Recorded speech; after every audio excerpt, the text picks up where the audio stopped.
것이다. 우리가 사회주의 할 때는 뭡니까?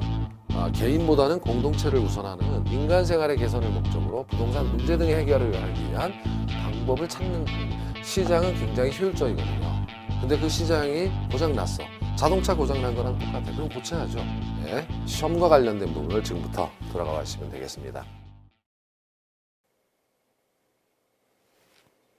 안녕하십니까. 이번 시간은 제14강 입니다. 2장 입지 및 공간 구조론으로 들어왔고요. 이 부분이 시험 문제가 2문제 정도 이상이 나올 수 있는 부분이에요.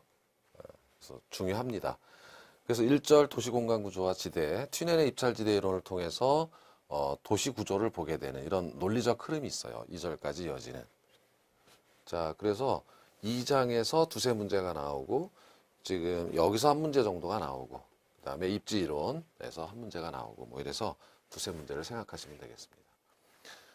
자, 2장 전체를 우리가 보면 이번 시간에 입찰지대와 도시구조를 보겠죠. 그래서 입찰지대의 개념 자체가 단위면적 토지에 대한 토지 이용자의 최대 지불 용의 금액이다. 이렇게 정의하고 그리고 입찰지대 옥선은 우하향하면서 동심원적 입지 이론을 설명하게 됩니다.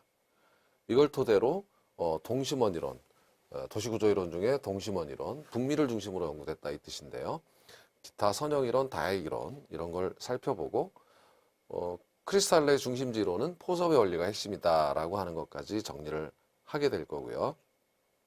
그래서 공업입지 이론, 공업입지 이론은 최소비용 이론이죠. 최소비용 이론이고 가정은 공장이 어디에 입지하든 수입은 일정하니까 비용이 최소화되는 곳에서 공장이 입지하면 되겠다라는 거고 그 비용은 수송비, 노동비, 집적이익에 의한 비용 절약분이 있는 거고 이걸 순차적으로 고려한다. 이런 뜻입니다. 그리고 상업입지에는 소매인력의 법칙이 있는데 레일리의 소매인력의 법칙이 있고 이것은 인구 유인 비율은 인구에 비례하고 이게 상권 흡입력이라고도 하죠. 그 상권 흡입력은 인구에 비례하고 거리 제곱에 반비례한다라는 핵심 내용이고요. 이 부분에서는 계산 문제가 항상 나옵니다. 돌아가면서 허프의 이론도 확률 모형이라고 하는데 쇼핑갈 확률을 구하는 거예요. 어떤 특정 점포에. 그래서 면적에 비례하고 거리의 제곱에 반비례한다라는 것이 2장의 핵심 흐름이에요. 그 중에서 자 이번 시간에는 1절 도시공간 구조와 지대 중에 튠앤의 입찰지대 이론을 먼저 살펴보기로 합니다. 튠앤의 이론은 이게 옛날 이론이죠. 사실 그래서 그 당시에 마차가 다닐 때요. 자동차도 없던 당시 그 이론을 우리가 왜 배우는가라고 하면 잠시 후 도시구조에 응용될 수 있기 때문이다. 이 이론 자체가 가지고 있는 의미예요. 그래서 튠앤 당시에는 고립국 모형을 가정했다 이거예요. 고립국 모형을 가정했다는 것은 중심지가 하나밖에 없어. 즉 농작물을 내다 팔 유일한 시장이 하나만 존재하고 외부로 수출하거나 이렇게 하지 않는다는 뜻이죠. 이렇게 가정을 했고요. 하나의 소비 도시고 평야였다. 그리고 운송수단은 마차였다라는 가정을 했습니다. 평야라는 가정을 한 것은 이게 거리에 따라서 수송비가 달라질 수 있잖아요. 평야가 아니면. 그러니까 이것은 거리를 보면 수송비가 딱 거리에 비례해서 나타난다라는 걸 가정하기 위해서 이런 가정을 한 거예요. 자, 거기에서 이제 입찰지대를 정의해 보는데 입찰지대라고 하는 것은 단위 면적 토지에 대한 토지 이용자가 의 최대 지불 용의 금액을 의미합니다. 그러니까 이 지대라고 하는 것은 주인이 정해서 부르는 것이 아니라 입찰에 붙여가지고 다 모아봅니다. 이 땅이 있는데 얼마 내고 쓸래? 라고 다 모아봐서 가장 높은 지대를 부른 사람에게 땅을 할당해 준다는 그런 개념이에요. 입찰이 그런 개념이죠. 그래서 이것은 잠시 후 초과 이윤이 0이 되는 수준의 지대다 이렇게 정의하게 됩니다. 그러면 이 말이 어떤 의미냐면 농업을 하려는 사람이 농사를 지으려고 하는 사람들이 최대 얼마까지 지불할 수 있는가? 최대 이거예요. 그러면 총 이윤을 따져봐야죠. 농업 생산자의 총 이윤은 총 수입에서 총 비용을 빼면 됩니다. 그죠? 매출액에서 비용을 빼면 된다 이 뜻인데 비용이라고 하는 것은 생산비와 수송비가 들어가더라. 생산비에는 노동력 들어가죠. 원료비 들어가죠. 뭐 기계 감가상각비 등도 들어가고 뭐 하겠죠. 농기구 등. 자, 어쨌든 간에 여기서 이제 수송비를 본 게 핵심입니다. 총 비용은. 아까 보셨던 여기서 경작을 하면 중심지까지 수송을 해야 되니까 비용 중에는 수송비가 들어간다 이 뜻이겠죠. 자, 그래서 이것이 총이윤이다라는 건 어렵지 않아요. 총수입에서 총비용을 뺀다 이거예요. 그러면 최대 지불 금액이라는 의미는 무엇인가라는 거죠. 지불용의 금액. 총이윤은 이윤을 한번 나눠보면 정상이윤과 초과이윤으로 나눠져 있어요. 자, 정상이윤이라고 하는 것은 가령 농업 생산자가 말이죠. 내가 이 농업을 하지 않고 다른 곳에서 내가 노동력을 가지고 일을 한다면 가령 100만 원을 벌 것이다. 그 정도 벌면 정상이윤이에요. 내가 농업을 하든 다른 일을 하든 벌 수 있는 돈은 100만 원이라면 그게 정상이윤이에요. 그래야 정상이윤 정도는 되어줘야 이 농사를 지속할 거 아닙니까? 만약에 90만 원이다. 다른 데 가면은 100만 원인데 여기서 농업을 해서 90만 원밖에 안 남는다라고 하면 이거는 농업을 할 수가 없는 거죠. 딴 데 가서 일하는 게 낫죠. 그래서 이 정상이윤이라는 개념은 바로 최소한 생산할 수 있는 유인을 주는 이윤이에요. 이 정도 내 인건비 정도는 뽑혀야 내가 일을 하겠다 이거예요. 거기서 더 남는 것이 초과이윤입니다. 그래서 총이윤은 정상이윤과 초과이윤으로 나눠졌다 이렇게 얘기하는 거고요.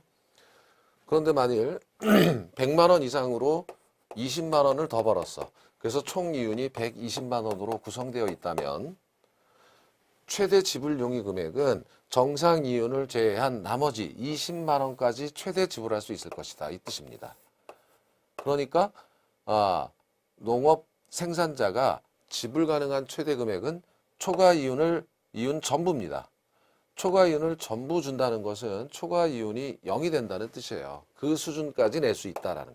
이 사례에서는 20만 원까지 낼 수 있다. 그러면 초과이윤이 0이 된다. 이 뜻입니다.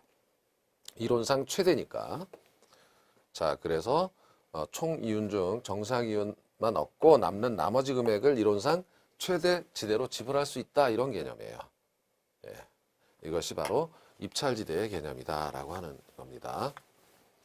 자, 그러면 입찰지대 곡선을 이제 그려볼 텐데요. 결론을 먼저 말씀드려 보면 시장에서 가까울수록 수송비가 감소하겠죠. 그러니까 그림에서 중심지에서 가까울수록 수송비가 적게 들고 멀어질수록 수송비가 증가하겠죠. 그러면 요 부분, 수송비 요 부분이 있죠. 비용이 많아지면 이윤이 적어지는 거잖아요. 그럼 낼 수 있는 금액도 적어지는 거예요. 낼 수 있는 금액이 적어진다는 것은 입찰지대가 작아진다는 거죠. 그래서 시장에서 멀어질수록 수송비가 증가하므로 입찰지대는 감소하고 반대의 경우 시장에 가까울수록 그만큼 순이익이 더 많이 나니까 이윤이 많이 나니까 더 많이 지불할 수 있죠. 증가한다 이런 뜻입니다. 그래서 입찰지대 곡선을 한번 그려보기로 해요. 자, 종축의 입찰지대입니다. 그리고 여기 중심지가 있고요. 여기 거리입니다. 중심지로부터의 거리예요. 그러면 자, A 지점에서는 중심지에서 잠시 후 B 지점보다는 가깝습니다. 그래서 A만큼의 입찰지대를 낼 수 있다 가정을 해보면 숫자로 써보면요. 10만 원까지 낼 수 있다 가정을 해보면 그러니까 초과이윤이 10만 원 난다는 거죠. 그것까지 다 낼 수 있다는 겁니다. 다 같은 조건이라면. 그런데 B 지점에서는 다른 조건은 일정하다고 가정하고 수송비만 다르다고 할 때 수송비가 이게 더 들잖아요. 수송비가 늘어난 만큼 거리가 멀어서 지대를 적게 낼 수밖에 없어요. 가령 8만 원 이렇게 되면 이 수송비가 2만 원 더 든다는 얘기죠. B는. 그래서 초과이윤이 8만 원밖에 안 되는 거예요. 그래서 8만 원밖에 낼 수 없다 이겁니다. 그렇게 되면 입찰지대 곡선은 이렇게 우하향하는 것이다 라고 볼 수가 있는 거죠. 그래서 보시다시피 시장에서 가까울수록 중심지에서 가까울수록 높은 지대를 낼 수 있지만 멀어질수록 수송비가 많이 들어서 부를 수 있는 금액이 작아지는 거죠. 결국 가다가 여기 이 지점에서는 0이에요. 0. 남는 게 하나도 없어요. 그럼 경작을 할 이유가 없는 거죠. 초과이윤 자체가 여기서부터는 사라지고 여기서부터는 마이너스가 되는 겁니다. 그러니까 여기를 한계지라고 한다.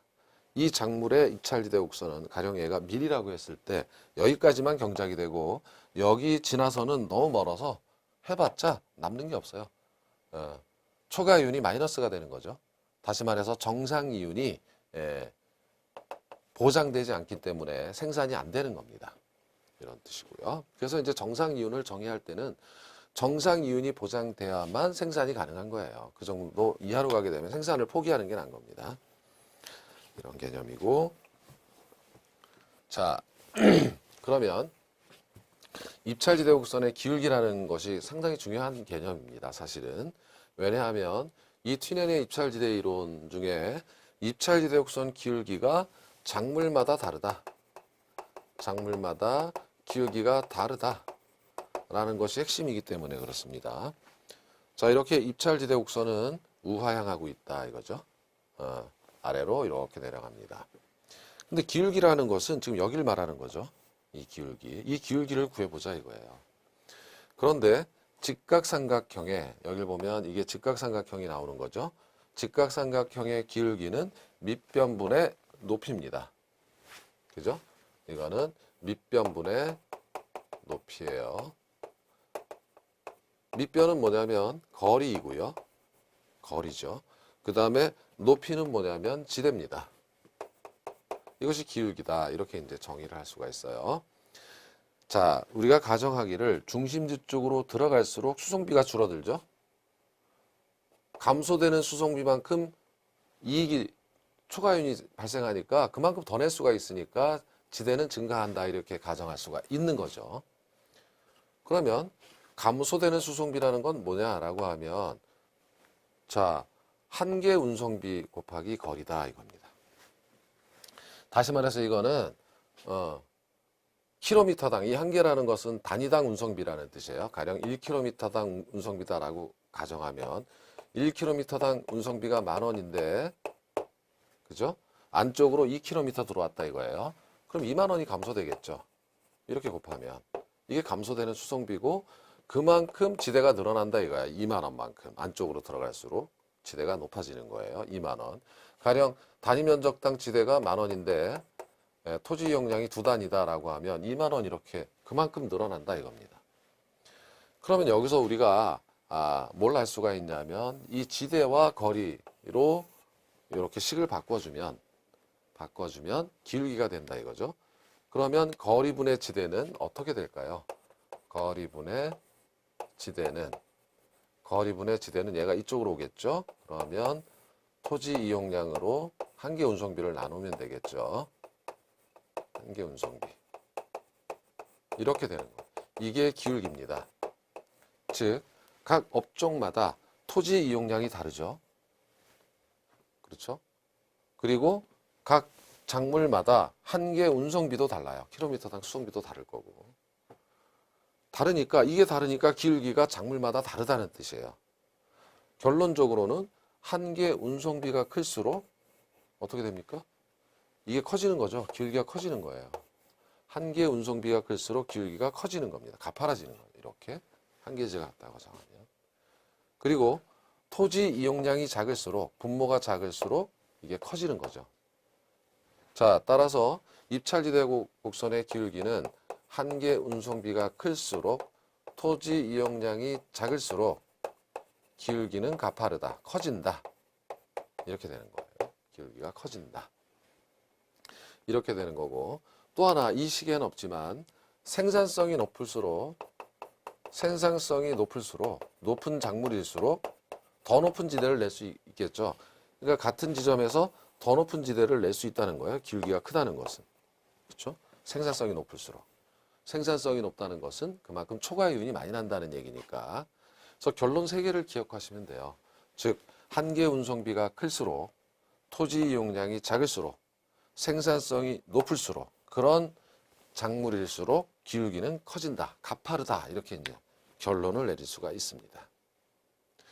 자, 그러면 지금 앞선 논리에서 어떤 걸 아셨냐면 입찰지대 곡선의 기울기는 작물마다 다르다. 가정하기를 쌀의 입찰지대 곡선은 지금 이렇게 생겼다라고 가정해 보는 거예요. 기울기가 좀 가파르고 그리고 보리는 좀 완만하고요. 이렇게 가정을 해보면 자, 이제 지주는 땅 주인은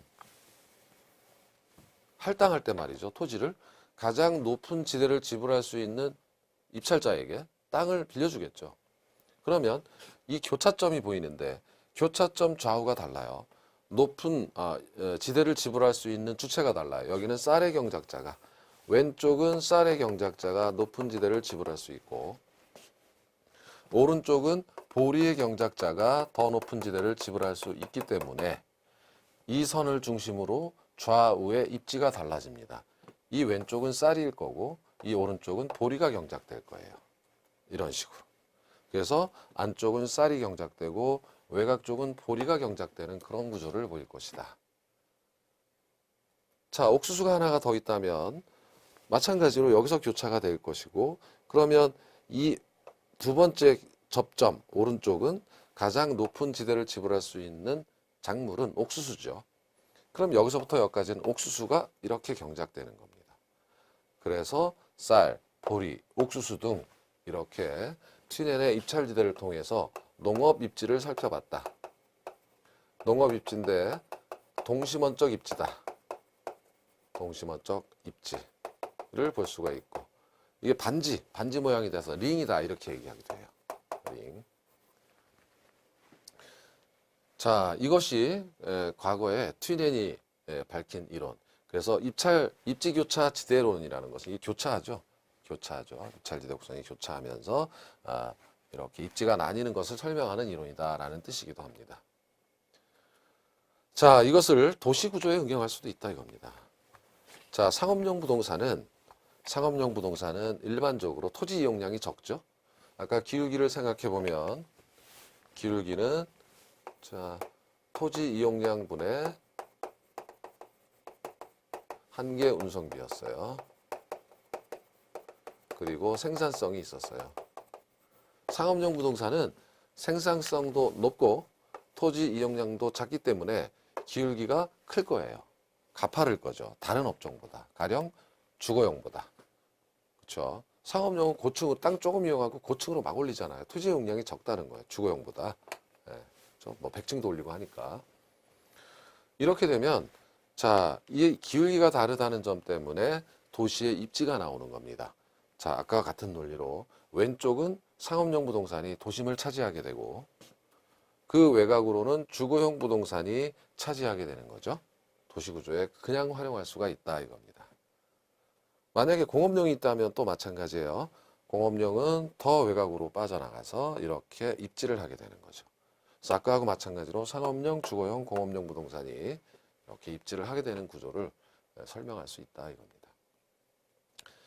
자, 그런데 입찰지대 곡선이 바뀔 수가 있다 이거죠. 예를 들면 교통의 발달 혹은 소득의 증가, 인구의 증가 이런 현상이 나타난다면 입찰지대 곡선의 모양이 바뀔 수가 있다 이런 얘기예요. 결론적으로 교통이 발달한다 이걸 보자는 거죠. 먼저 그러면 기울기가 완만해집니다 라는 거죠. 원래 어떤 산업이에요? 어떤 산업이든 다 마찬가지겠죠. 입찰지대 곡선 기울기가 R이었다. 그런데 교통이 발달하면 어떤 단계를 거치냐면 교통이 발달하니까 어떻습니까? 이렇게 지대가 일단 하락하겠죠. 예, 지대가 하락할 거예요. 교통이 발달하니까. 자, 이렇게 지대가 하락하면 토지 수요가 증가하겠죠.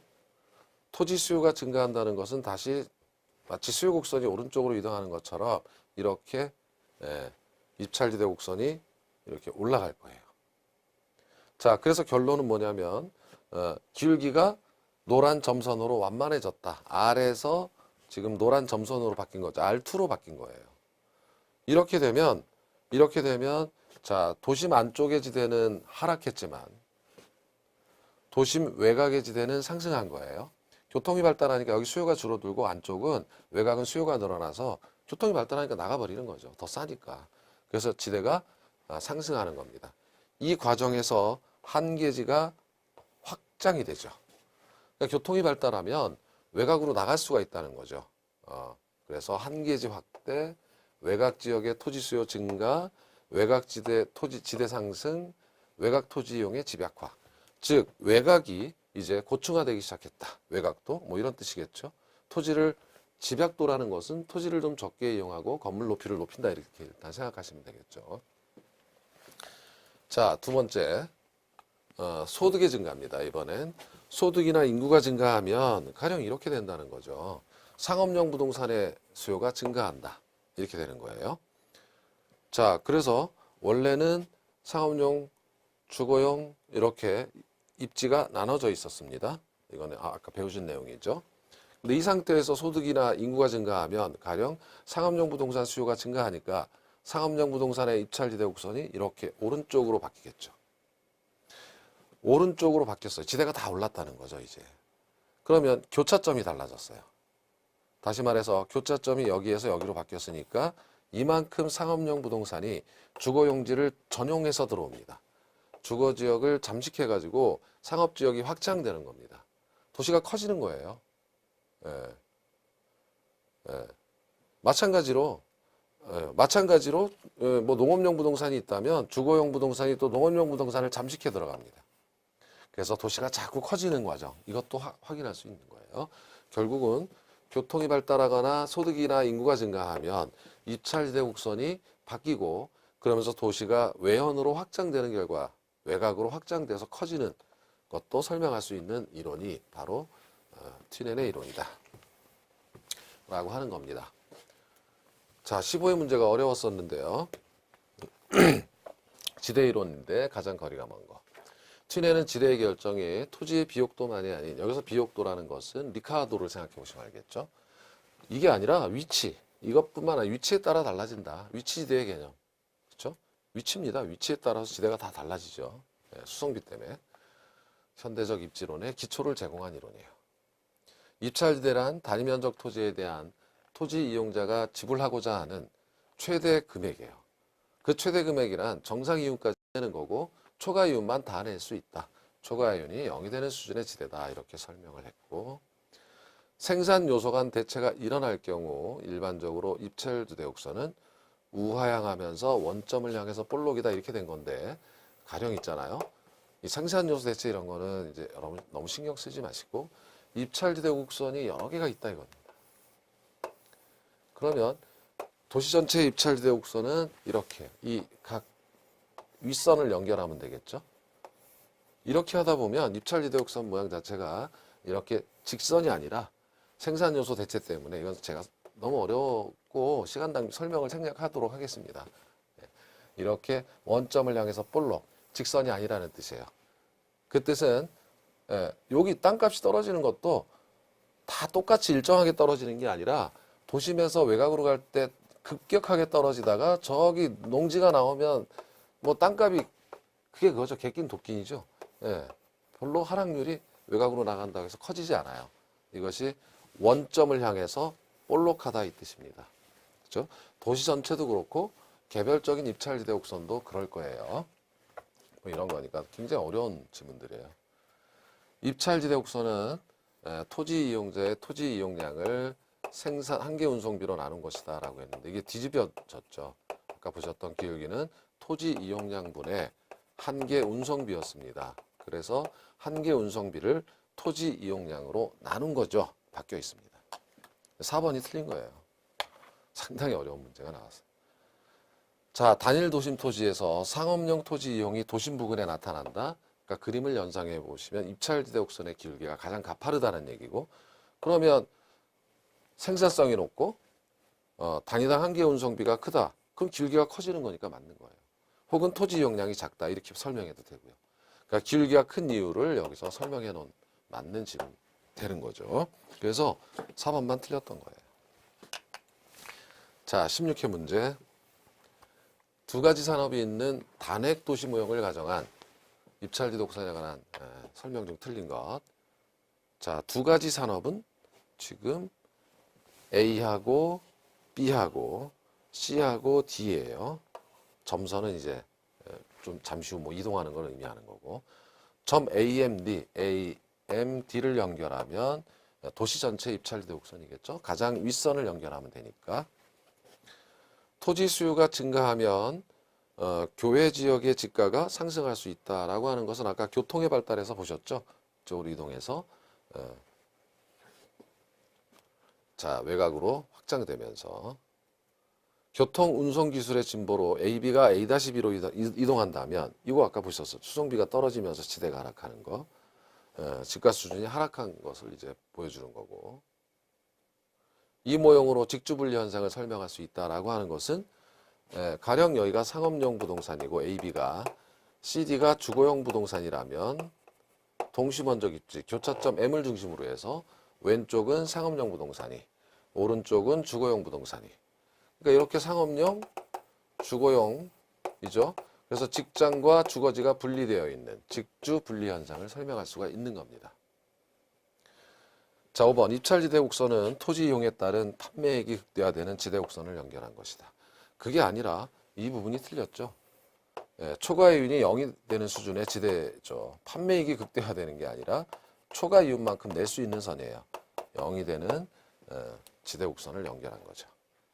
초과이윤만큼을 다 낼 수 있다는 전제하에 곡선이 그려진 거죠. 판매액 매출액하고는 상관이 없다. 그래서 5번이 틀린 내용이에요. 23회 알론소의 입찰지대 이론 틀린 것. 1번 튜넨의 고립국 이론을 도시공간에 적용하면 되는 거고요. 운송비는 도심지로부터 멀어질수록 증가하고 재화의 평균 생산 비용은 동일하다. 다른 조건은 다 동일하다. 이렇게 가정을 한 거죠. 지대는 기업주의 정상 이윤과 생산비를 지불하고 남은 잉여에 해당하며 초과이윤이라는 거죠. 토지 이용자에게는 최소가 아니라 뭐 이렇게 쉽게 냈어요. 최대 지불 용액이죠. 그 이상 낼 수 없어요. 자, 도심 지역에 이용 가능한 토지는 외곽 지역에 비해 한정되어 있어 토지 이용자들 사이에 경쟁이 치열해질 수 있다. 교통비 부담이 너무 커서 도시민이 거주하려고 하지 않는 한계점이 한계지죠. 주거 한계지가 여기예요. 이게 만약에 주거 입지라면 여기는 있잖아요. 교통비가 너무 커가지고 나갈 수가 없어요. 이런 뜻입니다. 자, 이번엔 도시 내부 구조 이론입니다. 동심원 이론, 이제 이 도시 내부 구조 이론은 앞서 전체 흐름을 보셨던 것처럼 이것은 북미를 중심으로 연구됐던 이론들이에요. 그것이 동심원, 선형, 그 다음에 다핵심 이론 이렇게 세 가지로 나눠지는데, 자, 동심원 이론은 1925년 버제스라는 사람이 미국의 시카고를 연구했더니, 이게 시카고입니다. 이 시카고는 여기가 바다가 아니라 미시간 호수예요. 미시간 호수. 제가 여기서 몇 개월 있었습니다. 그래서 여기가 또 대평야고 하니까 동심원이 잘 나타났던 도시를 연구하기에 좋았던 그런 도시죠. 연구하기 좋은 도시죠. 그게 시카고입니다. 자, 그래서 시카고가 그 당시에 어떻게 생겼는가라고 했냐면 조사를 해보니까 5개의 동심원 지구를 형성하더라. 그러니까 쉽게 말하면요, 튜넨의 이론을 응용한 거예요. 입찰지대 곡선이 가령 다 다를 수 있고 그거를 연결해 보면 이렇게 동심원적 입지 현상이 나타나지 않겠습니까? 그림에서도 보셨지만 그 가장 가운데 있는 것이 CBD다. CBD라는 것은 센트럴 비즈니스 디스트릭트 해가지고 중심 업무지구 혹은 중심 업무지대라고 번역이 되는 겁니다. 여기는 중심지 말 그대로 여러분 다 가보셨겠죠. 중심지가 하면 은행 있고 증권사, 은행, 그 다음에 상업, 백화점, 호텔 분포하고 행정, 뭐 전철역도 있고요. 그 다음에 행정, 시청 이런 것도 있고 뭐 다 있어요. 극장도 있고 또 큰 회사의 본사들도 있고 그래서 경제사회, 행정, 교통 기능이 학원도 있고요. 주거 기능은 거의 없는 그런 지역이 중심 업무지대다. 그리고 그 외곽은 좀 특이한데 이 특이한 이유는 1925년 시카고를 생각하셔야 돼요. 1870년대 후반에 미국에서는 산업혁명이 일어났고 산업혁명 이후에 이촌 향도가 외곽 부분에서 농촌 인구가 유입됐던 지역이에요. 농촌 인구뿐만 아니라 미국이라는 특수상 이민 인구들이 집중적으로 들어오기 시작했던 때가 바로 이 당시였다. 산업혁명 이후. 그래서 인구 대량 유입입니다. 그러면 여기가 아수라판이에요. 그러면 상류층은 빠져나갑니다. 진출하고 중심 업무지구의 상업이나 경공업 등이 계속해서 침입해 들어온다라고 하는 것은 여기 상업 경공업지구가 여기 비싸니까 이제 외곽으로 나가는 거예요. 그러니까 이 점이지대는 말 그대로 점이라는 것은 뭔가 혼란스러운 느낌이 나시죠? 서서히 변해가는 지역이다. 기존의 부호들은 빠져나가고 고소득층 빠져나가고 농촌 인구, 이민 인구 들어오고 경공업 단지 들어오고 상업 기능 외곽으로 빠져나가. 여기 비싸니까. 지금 강남위에 공실 현상이 나타나는 것과 마찬가지예요. 그래서 이 이론은 우리나라도 적용될 수 있어요. 1960년대, 70년대 2000년도가 있어서 서울이 커지는 과정과 같아요. 이 부분. 그래서 여기에는 말 그대로 상업, 공업, 그렇죠? 예, 거주 기능이 공존하고 있는 지역이다. 이런 뜻입니다. 그래서 업무시설이나 경공업이 주거지를 잠식하면서 주거 환경이 악화된다. 이제 막 공장 들어오고 그러니까 안 좋아지겠죠. 그러니까 저급주택이 있고 빈민가도 발생하고 경우에 따라서는 슬럼 현상이 나타나기도 하는 그런 지역이 바로 점이지대였다. 굉장히 역동적인 지역이겠죠. 예. 자, 이것이 점이지대입니다. 그래서 시험에서는 여기가 가장 중요해요. 점이지대 가장 자주 냅니다.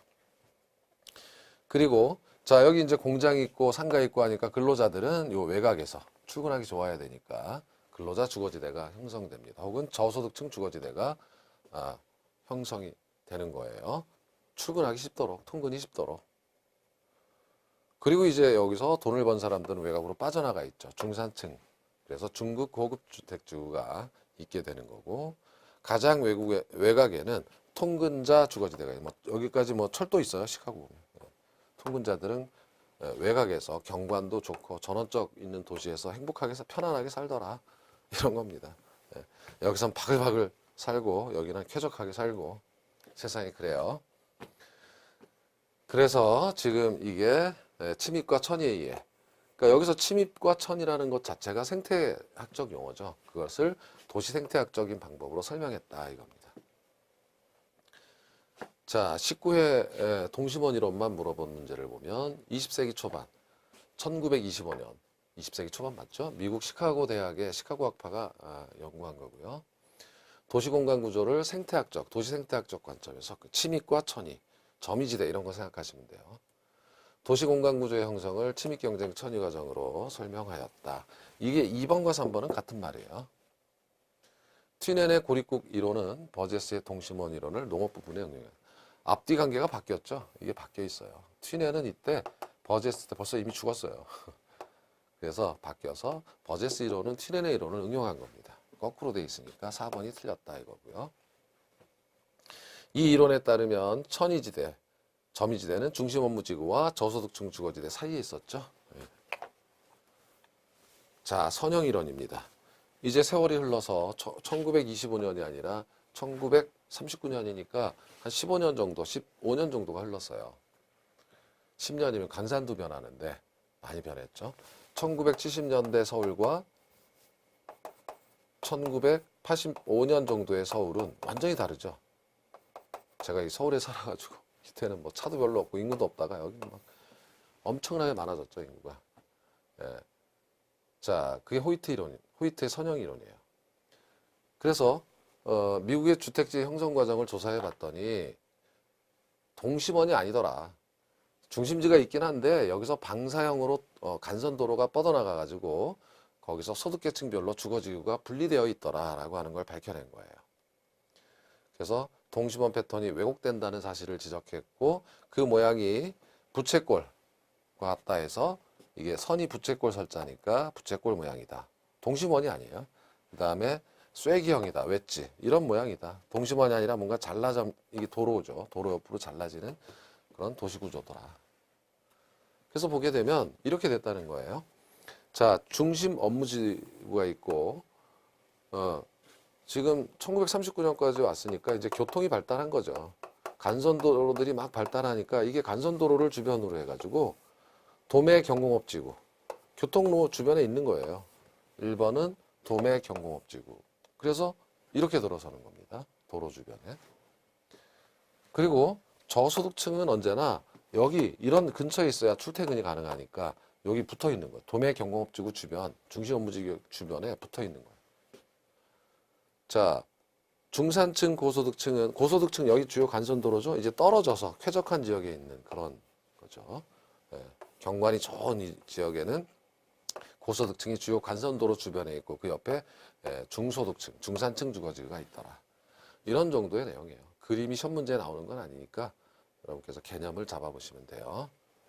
자, 23회 문제에서는 다음에 설명하는 도시공간구조 이론은 무엇입니까? 1번 미국의 도시경제학자인 호이트가 주장하였다. 벌써 선형 이론이죠. 답이 벌써 1번입니다. 두 번째, 도시공간구조의 성장과 지역 분화에 있어 중심 업무지구로부터 도매, 경공업지구, 저급주택지구, 중급주택지구, 고급주택지구들이 주요 교통노선에 따라 쐐기형으로 모양으로 확대 배치되는 거. 쐐기형, 그쵸? 그리고 주택가격 지불 능력이 도시 주거공간 유형에 결정한다. 그래서 고소득층이 경관이 좋은 간선도로 주변에 있게 되는 거죠. 선형 이론입니다. 자, 그 다음에 이제 다핵심 이론이에요. 20년 후의 시카고입니다. 그러니까 이걸 생각해 보면 1970년, 그죠? 70년대 서울과 20년 후에 1990년대 서울은 완벽히 달라요.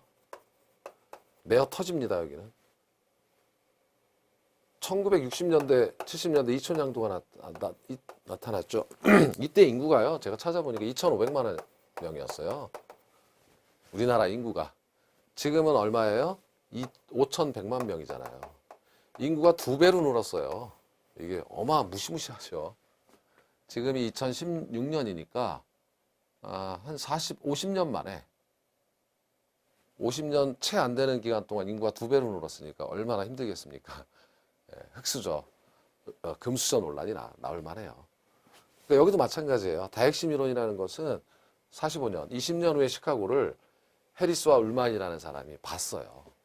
도시의 본질이라는 연구 논문에서 핵이 하나가 아니더라. 단핵이 아니더라. 동심원이 아니더라. 이런 구조를 본 거죠. 인구가 엄청나게 많아졌으니까. 일단 다핵은 핵이 왜 여러 개인가 라고 하면 전문적인 편익 지점을 필요로 하는 활동들은 서로 뭉쳐 있게 돼 있어요. 가령 도시의 명동이라는 곳은 어디에든 있더라고요. 각 도시마다. 서울에도 있고, 그죠? 밝은 동네라는 뜻이니까. 그 상업지역은 뭉쳐 있는 거예요. 같은 뜻이죠. 유사한 활동은 집적함으로 집적을 여기에 집중한다. 상가, 중심 상업지구가 있다든지, 뭐 공업지구가 있다든지 이런 식으로 집중하게 되면서 핵이 나타나더라 이겁니다. 그리고 여러분 생각해 보세요. 주상공이 혼재해 있는 지역은 굉장히 비합리적이겠죠. 따라서 상이한 활동은 서로 집중하는 것이 불이익이에요. 상가와 공장이 같이 있으면 죽도 밥도 안 되니까 떨어지는 거죠. 같으면 뭉치고 다르면 떨어져서 핵이 형성된다 이런 뜻이에요. 비양립성, 서로 양립할 수 없다. 같이 갈 수가 없다는 거죠. 그래서 분리해서 입지한다 이 뜻입니다. 그리고 어떤 데는 지대 지불 능력이 있으니까 걔네들만 모이는 거예요. 만약에 얘도 지대를 지불할 수 있다면 같이 모여 있을 수 있는데 그래서 어떤 활동은 가장 양호한 지점에서 높은 지대를 지불할 수 있기 때문에 능력이 있기 때문에 여기 뭉칠 수 있다 이거예요. 그러면 공장 등은 여기 부담할 수 없는 산업은 나가서 딴 살림 차려서 별도의 핵이 형성된다 이런 뜻이겠죠. 그래서 핵이 여러 개 생겼다 이런 뜻입니다. 도시가 커지면서 중심 업무지구가 이렇게 있었어요. 그리고 항상 CBD 옆에는 도매 경공업지구들이 있게 되고 그 주변은 출퇴근해야 되는 저소득층 주거지역이 3번입니다. 이 주변에 붙어 살게 돼 있어요. 그리고 뭐 중공업지구가 새로 생겼다든지 이렇게 되는 거고 그 다음에 이제 그 중산층은 멀리 떨어져 있습니다. 그렇죠? 여기 고급주택지구는 더 떨어져 있게 되겠죠. 그러다 보니까 여기에 신업무지구가 주변 업무지구가 생겨서 중심 핵이 형성된다든지 그 다음에 신주택지구가 다시 생긴다든지 새로운 공업지구가 생긴다든지 이런 식으로 해가지고 중심지가 여러 개로 분화됐다라고 하는 이론이 바로 다핵심 이론이었다라는 겁니다. 자, 20회 문제는 도시공간구조 이론 전체를 물어봤어요.